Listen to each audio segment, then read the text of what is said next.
तेलंगाना के नागरकुरनूल में 22 फरवरी को टनल हादसा हुआ था। इस हादसे में कई मजदूरों की मौत हुई थी। इस हादसे में मरने वालों में झारखंड के एक मजदूर संतोष साहू भी शामिल हैं। लेकिन संतोष साहू को अंतिम संस्कार भी ढंग से नसीब नहीं हो पाया। एक पुतले पर उनका चेहरा लगाया गया, फिर उनका अंतिम संस्कार किया गया। मजदूर संतोष साहू झारखंड के गुमला जिले के तीरा गांव के रहने वाले थे। तेलंगाना में हुए हादसे को लगभग 80 दिन से ज्यादा बीत गए, लेकिन परिवार वालों को मृतक संतोष साहू की कोई खबर नहीं मिल सकी है। उनका शव भी नहीं मिल सका है। शव नहीं मिलने के कारण परिजनों ने उनकी असमय मौत होने के बाद उनकी आत्मा को शांति के लिए उनका अंतिम संस्कार नहीं कर पा रहे थे। हालांकि 2.5 महीने बीत जाने के बाद अब उनकी पत्नी और परिजनों ने संतोष साहू को मृत मानते हुए उनका अंतिम संस्कार कर दिया। संतोष साहू के अंतिम संस्कार के लिए पहले मानव आकृति का एक पुतला बनाया गया।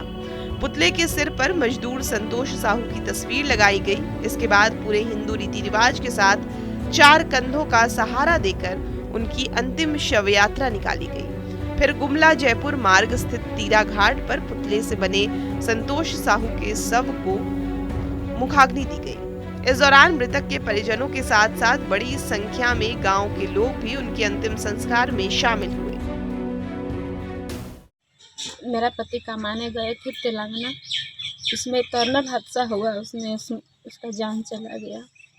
प्रशासन बहुत खोजबीन की, लेकिन उसका सुराग तक नहीं मिला। हम लोग बहुत उम्मीद किए थे कि लौट के आ जाएंगे,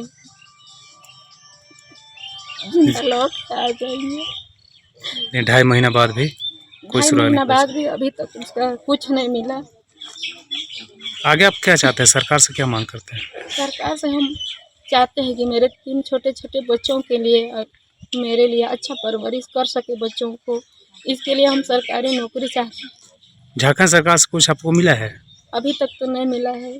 हम झारखंड सरकार से प्रार्थना करते हैं कि हमको जॉब देने का कृपा करें, ताकि हम 3 बच्चों की भविष्य को उज्जवल बना सके और अच्छे से परवरिश कर सके। मृतक संतोष साहू अपने पीछे पत्नी के साथ साथ 3 बच्चों को छोड़ गए हैं। उनकी 2 नाबालिग बेटियां और एक 7 साल का बेटा है। तेलंगाना के नागरकुरनूल में हुए निर्माणाधीन टनल हादसे में झारखंड के गुमला जिले के 4 मजदूर भी अंदर फंसे थे। अब तक 4 में से एक भी मजदूर का शव बरामद नहीं हुआ है। TV9 के लिए अशोक कुमार की रिपोर्ट।